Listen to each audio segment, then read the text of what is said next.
Une fois que l'on a vu cela, nous allons essayer maintenant de comprendre que veut dire le riba. Le riba, c'est tout rajout que l'on donne en échange d'un produit ou d'une marchandise concernée par les règles de riba. Vous allez voir après pourquoi je le dis comme ça. Ou bien le fait de rajouter des intérêts quand on a fait un prêt. Ça aussi, c'est du riba. Et nous allons voir les différentes sortes de riba. Le riba, il peut être riba al-qard ou riba al-fadl ou bien riba al-nasi'a. Riba al-qard, c'est ce que pratiquaient les gens de l'jahiliya, les gens de l'époque anté-islamique. Riba al-qard, le riba dans le prêt. C'est-à-dire que quand la personne a des retards de paiement, on lui donne des pénalités. On lui fait payer des retards. Et hier, j'en ai parlé de ça. J'ai parlé de la gravité de tous les contrats, soi-disant de construction de maisons, où on paye en plusieurs fois. Et les gens, ils disent, il n'y a pas de riba dedans. Comment ça, il n'y a pas de riba? En fait, ils disent, il n'y a pas de riba parce qu'on passe pas par une banque. D'accord? Mais il y a du riba dans le contrat. Parce que la personne, quand il est en retard dans le paiement, il doit payer des pénalités de retard. Et ceci est riba al-qard, riba al-jahiliya. C'est ce que faisaient les gens de l'époque anté-islamique. C'est sur eux que le Coran est descendu justement par rapport à cette pratique, par rapport aux pénalités de retard justement. Car c'est grave. La personne qui a du retard, c'est un pauvre, il est en difficulté. On ne parle pas de la personne qui fait exprès d'être en retard. Celui-là, le juge va se saisir de son affaire et voir comment dédommager la personne à qui il doit de l'argent. On ne parle pas de ce cas-là. Nous, on parle en général. Ceux qui empruntent, c'est ceux qui n'ont pas.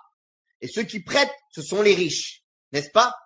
Donc, la personne qui n'a pas, si en plus quand il est dans la difficulté, on lui rajoute encore, et on lui rajoute encore parce qu'on lui a prêté, les riches ne vont que s'enrichir encore plus et les pauvres ne vont devenir que des esclaves de leurs créanciers. Et aujourd'hui, le système mondial basé sur l'usure a fait des gens des esclaves. Même les pays ne décident pas d'eux-mêmes. Ce sont les banques qui décident. Les banques mondiales qui fabriquent la monnaie, c'est pas les pays qui décident la fabrication de monnaie, c'est les banques. Ce sont des personnes privées qui décident la fabrication des monnaies ou non. Et le monde entier leur doit des dettes. Et les pays entiers leur doivent des dettes. Et il y a des pays, ils rembourseront jamais leurs dettes. Ils savent qu'ils ne rembourseront jamais leurs dettes. Mais à quel prix? Au prix où ils se sont vendus à eux. Ils disent gauche, gauche, droite, droite, debout, debout, assis, assis. Fais la guerre, fais la paix. C'est ça. Ils ont rendu à l'esclavage le monde avec l'usure, le riba. Et c'est pour cela qu'Allah a interdit cela, le riba. C'est une grande injustice. D'ailleurs, les Juifs le savent très bien, car ce sont les professionnels du riba.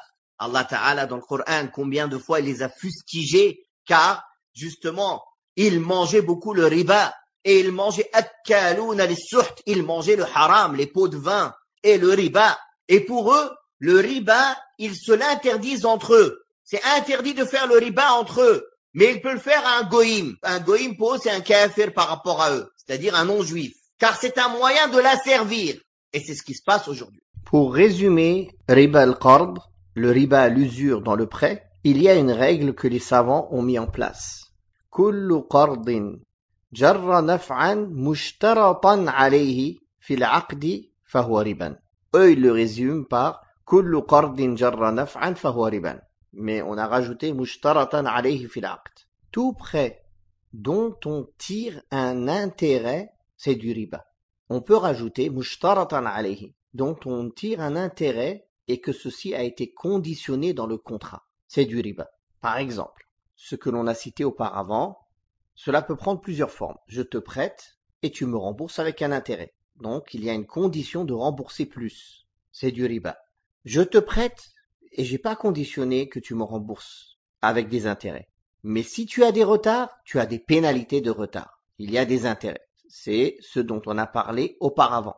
Cela rentre dedans. Je te prête à condition que tu me rendes tel service. Je te prête à condition que tu me prêtes ta maison. Je te prête à condition que tu me donnes ta voiture. Peu importe. C'est-à-dire que la personne prête, mais elle conditionne un intérêt mondain à ce prêt. Alors c'est du riba. Peu importe l'intérêt. Donc voilà ce qui résume cette catégorie du riba. Riba al-qard, le riba dans le prêt. C'est tout prêt dont on tire un intérêt, que ce soit financier ou matériel ou un service qui est conditionné dans le contrat, c'est du riba. Ou toute pénalité de retard de paiement d'une dette, c'est du riba. Attention à une parenthèse. Un ami me prête de l'argent. Au moment de lui rendre, de moi-même, je veux lui rendre plus.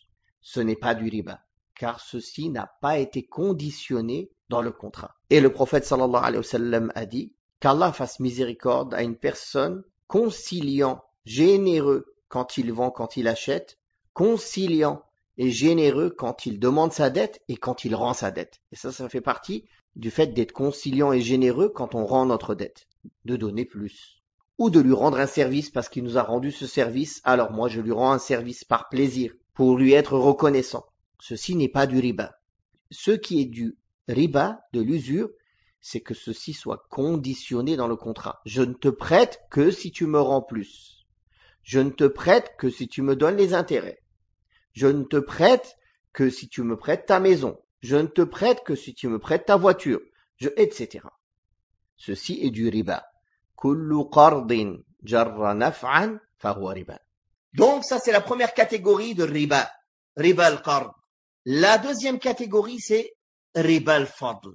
Riba al-fadl, c'est quand deux marchandises ou deux biens dans lesquels le riba est interdit d'une même catégorie, d'un même type, d'un même genre sont échangés l'un contre l'autre main à main, mais ils ne sont pas équivalents en poids ou en mesure. Par exemple, j'échange de l'or vieux contre de l'or nouveau. 800 grammes contre 1 kilo, main à main. C'est du riba. C'est du riba, c'est interdit. J'échange de l'or contre un bijou en or, qui ne sont pas du même poids. C'est du riba. C'est interdit. C'est riba al-fadl. Le riba de rajout. C'est-à-dire qu'il y a un rajout. Il y a plus de poids dans l'un que dans l'autre. Vous allez dire, comment on fait pour acheter de l'or? Oui, on peut. Je vais vous expliquer comment on fait. Mais là, on parle or contre or, argent contre argent, blé contre blé, date contre date, des dates fraîches contre des dates sèches, des dates anciennes contre des dates nouvelles, mais qui n'ont pas le même poids, même si elles sont pas fraîches et sèches. Parce que fraîches et sèches, même si elles ont le même poids, c'est interdit. Pourquoi? Parce que les fraîches, quand elles vont sécher, elles vont diminuer en poids. Je sais pas, des majdoul contre des soukari, qui n'ont pas le même poids. C'est du riba, c'est interdit. Même si ce sont deux catégories de dates différentes, ça reste des dates. Date contre date, si on échange des dates contre des dates, ça doit être du même poids ou de la même mesure, que ce soit en poids, que ce soit en volume. Donc ça, c'est riba al-fadl. L'usure, le riba dans le rajout. La troisième catégorie de riba, c'est riba an-nasi'a. Le riba, l'usure dans le fait de retarder la date. Ça s'appelle riba an-nasi'a. L'usure dans le délai. Je vais vous donner un exemple. J'échange de l'or contre de l'argent. Là, c'est pas de l'or contre de l'or. Si j'échange de l'or contre de l'argent main à main sur place, j'ai le droit. Même si l'argent est beaucoup plus que l'or en poids.